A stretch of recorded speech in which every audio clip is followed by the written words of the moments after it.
আলাইকুম। আমি হচ্ছি রাবেয়া আক্তার সুমি। আমি ঝালকাঠি বাংলাদেশ প্রতিবন্ধী বিদ্যালয় ঝালকাঠি জেলার সভাপতি। আমার স্কুল হচ্ছে নলসিটি থানায় দবদবি ইউনিয়ন প্রতিবন্ধী স্কুল। ওই স্কুলের আমি প্রধান শিক্ষক। তো আমার ঝালকাঠি জেলাতে মোট 8টি স্কুল রয়েছে। আমার ঝালকাঠি জেলার 8টি স্কুলের এখানে 120 জনের মতো উপস্থিত রয়েছে এবং আমার বরিশাল থেকেও 17টা স্কুলের মোটামুটি সব মিলে 100% উপস্থিতি এখানে রয়েছে। আপনারা জানেন যে আমাদের আগামী 2 দিনের কারণে আমাদের এখান থেকে অনেক লোককে সরিয়ে দিতে হয়েছে, যে আমরা কিছু সংখ্যক লোক এখানে রয়েছি। তো ইনশাল্লাহ আমরা আবার রবিবার সবাই একত্রিত হব।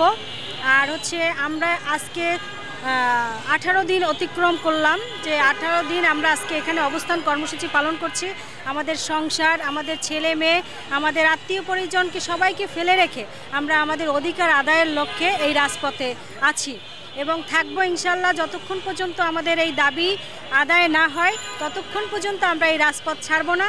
তাতে যদি আমাদের এখানে রক্ত জীবন যাই চলে যাক। আপনারা তো জানেন ইতিমধ্যে আমাদের অনেকেই অসুস্থ আছে এবং সামনে হয়তো ভবিষ্যতে কী হবে জানি না, আরও হয়তো বা অসুস্থের সংখ্যা বাড়তেও পারে। তো সেই সব কিছু প্রিপারেশন নিয়েই আসলে আমরা মাঠে আছি। ইনশাল্লাহ এবার মাঠ থেকে আমরা আমাদের অধিকার আদায় না করে উঠব না। এটা হচ্ছে না সরকারের গাফুলতির কারণে। আগে বিগত সরকারও আমাদেরকে এইভাবে আমাদের প্রতিবন্ধী স্কুলগুলো দেখিয়ে বিদেশ থেকে বিভিন্ন সাহায্য সহযোগিতা এনে তারা তাদের নিজের আখে গুছিয়েছে। এখন যে সরকার আছে আমরা ভেবেছিলাম যে তারা এনজিও প্রতিনিধি, তারা হয়তো বা এই সেক্টরটাকে ভালোবেসে আমাদের প্রতিষ্ঠানগুলোকে দিবে, কিন্তু দেখছি তারাও ওই ফ্যাসিস্ট সরকারের মতনই একই হয়েছে। আসলে আমরা যে স্বাধীন বলতেছি, আমরা তো আসলে স্বাধীন দেশে বসবাস করছি না। যদি স্বাধীন দেশেই বসবাস করতাম হয়তোবা তারা আমাদেরকে অন্ততপক্ষে এই প্রতিবন্ধী বিদ্যালয়ের শিক্ষকগুলোকে এই অভিশপ্ত জীবন থেকে মুক্তি করত। কারণ যারা খাচ্ছে আর যারা পাচ্ছে ওনারা তাদেরকেই অগ্রাধিকার বেশি দিচ্ছে, আর আমরা যে একদমই শূন্য, আমাদের যে কিছুই নেই, আমাদের দিকে তাদের দৃষ্টি এখনও আসছে না। এর জন্য আমি তাদের কাছে বিনীতভাবে অনুরোধ করব যে আপনারা খুব দ্রুতই আমাদের অধিকারগুলো খুব শর্ত সাপেক্ষে খুব অল্প সময়ের মধ্যে আমাদেরকে দিবেন আশা করছি। আর যদি না হয় তাহলে তখন আমাদের আসলে গতিবেগ বদলাতে হবে। আসসালামু আলাইকুম। বাংলাদেশ প্রতিবন্ধী বিদ্যালয় সমন্বয় পরিষদ কর্তৃক আয়োজিত আজকে 23তম অবস্থান কর্মসূচির 18তম দিন অবস্থান চলছে। আপনারা জানেন যে আমরা 23টা আন্দোলন অলরেডি করছি, আজকে 18তম দিন। আজকে আমরা আলাদা মাঠে আছি। গতকালকে আমাদের উপদেষ্টার কার্যালয় থেকে একটা ফরওয়ার্ডিং হয়েছে আপনার মন্ত্রণালয়কে, সমাজ কল্যাণ মন্ত্রণালয়কে নির্দেশনা দিয়ে। আমরা এখনও মাঠে আছি। আমার শিক্ষকরা মাঠ ছেড়ে যায়নি। আগামীকালকে দেশের দুর্বিষহ একটা অবস্থার কারণে ইয়াতে প্রশাসনের একটা নির্দেশনা যে আমাদের এখানে স্বল্প কিছু লোক থাকতে হবে, এর ঊর্ধ্বে থাকতে পারবে না। যার কারণে আমাদের লোকেরা যেতে চায়নি, অনুরোধ করে পাঠিয়ে দিয়েছি এবং আমরা আমাদের অধিকার আদায় না হওয়া পর্যন্ত এখানে থাকবো। আপনারা জানেন যে আমাদের যে ফরওয়ার্ডিংটা হয়েছে, আমরা ওর আলোকে লিখিত প্রজ্ঞাপন অর্থাৎ আমাদের প্রতিবন্ধী বিদ্যালয়গুলো স্বীকৃতি এমপিও যতক্ষণ পর্যন্ত সমাজ কল্যাণ মন্ত্রণালয় থেকে না আসবে ততক্ষণ আমরা আন্দোলন করব। তবে আমাদের আন্দোলনের গতিবেগটা হচ্ছে এরকম, আগামী রবিবার লং মার্চ টু সচিবালয়, আমরা পুরো সচিবালয়কে ঘিরে ফেলবো যতক্ষণ পর্যন্ত আমাদের প্রতিষ্ঠানগুলোর একটা সুরাহা না দেবে।